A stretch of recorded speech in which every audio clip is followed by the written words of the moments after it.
Quito Dinero. There's like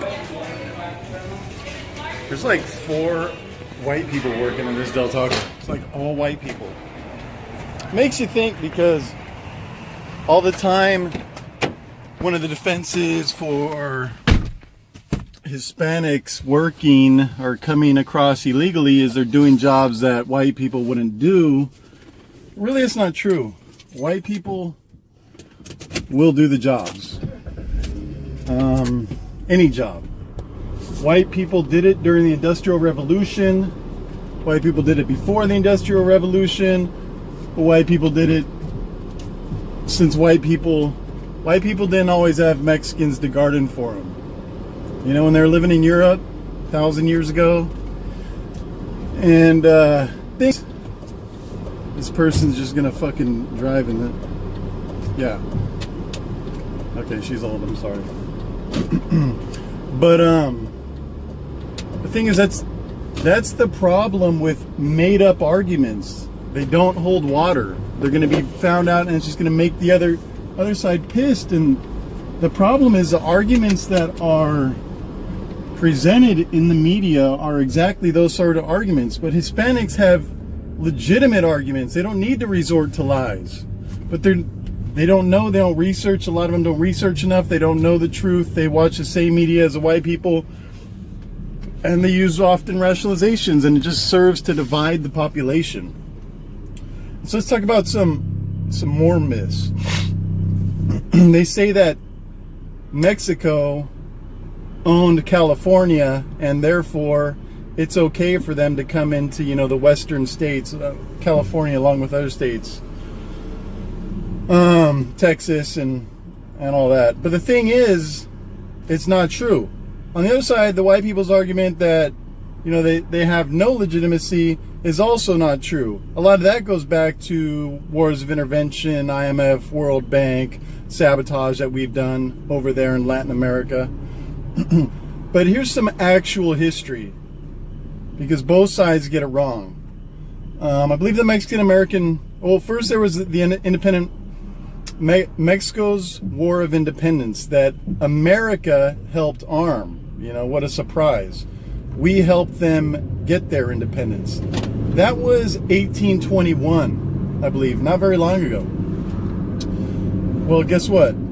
The Mexican-American War was 1846. It's 25 years. That's not a lot of time. Now here, remember that thought. Let's go back into history.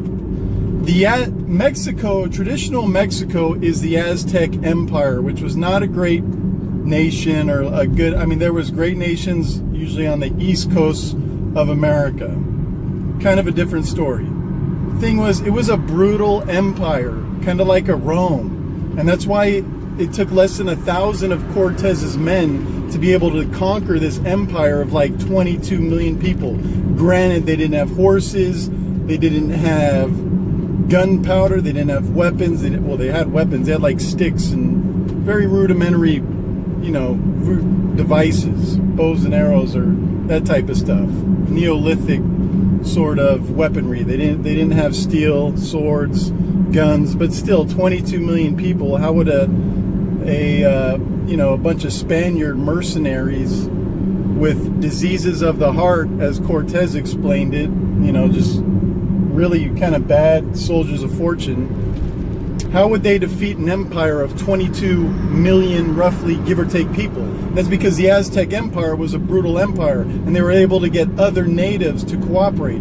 But what I'm saying is the Aztec Empire did not traditionally hold California, whatever, New Mexico, Texas, and, you know, the West, whatever part was stolen in the Mexican-American War.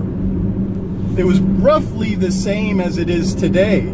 It's maybe a little bit of land, but no big difference. And so that argument that Mexico owned California, assertion that Mexico owned California and therefore has the legitimate right to now invade in some sort of reconquest. And who knows where that idea of reconquest came. It probably came from some Anglo-American think tank.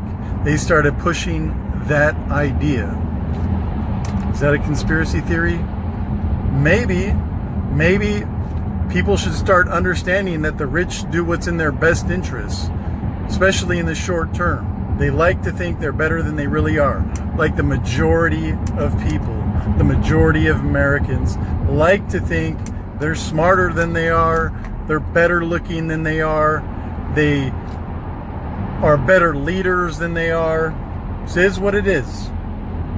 Not very good at self-reflection are we human beings. Much less so when you just have yes men. Because yes men make you feel good and you have all the money in the bloody world.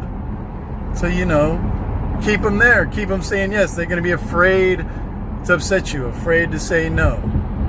So these dudes are just twisted. Dudes that have a lot of money way at the top. They do what's in their self-interest. They like to think they're fucking geniuses. They're thinking long-term for them, I guess, but short-term for us. I mean, they build bunkers and shit. Anyways, I wouldn't be surprised if the idea of reconquest came from a freaking Anglo to divide. Maybe not. Maybe it goes back, and even, well, it probably does go, obviously goes back to the Mexican-American War, but the reason that it was extracted, kind of like conspiracy theory, sure, it was around for a long time, but it was the CIA that weaponized that term to start delegitimizing people questioning official narratives of events. People that knew the truth. How do we silence them? One way is to discredit them. How do you discredit somebody that you don't even know or don't know's coming? Discredit the actual narrative, the one we don't want people to know. Call it a conspiracy theory, make it sound wacko. Your government would never do anything wrong to you, anything bad. But going back to the Mexican-American little tussle, while technically it is true, Mexico did own California for maybe 30 years, from once they got the independence to once the end of the Mexican-American War. But then again, America invaded Mexico's capital. They were down there in DF.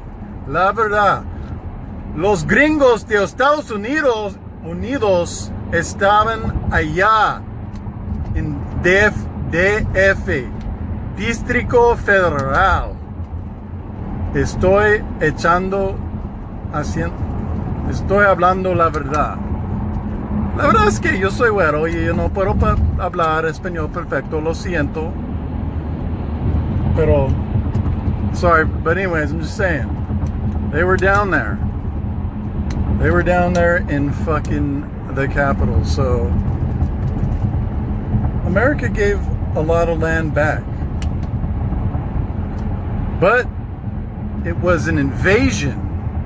While we call it the Mexican-American War, no, it was a fucking hostile invasion by an imperialist power bent on expansion, obviously racist,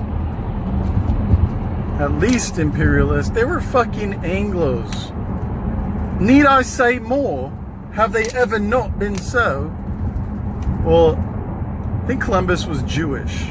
And then there's Jewish books that actually talk about Columbus being Jewish, but it's been erased from history, kind of like the Hebrew Jewish involvement in the slave trade. Let's brush that away. They're white. Just call them white. Damn white people. It's so fucking bad. It's so bad. Wars of aggression, pushed by banks since Napoleonic times, when Rothschild was able to crash the market in England. That's even in regular history books. They learned how to make money off war. And there's another war.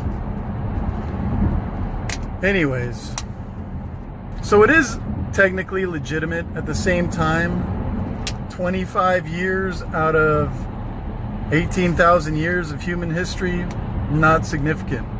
On the flip side, some of the civilizations that were in those areas the Western United States, were related to the Aztec Empire.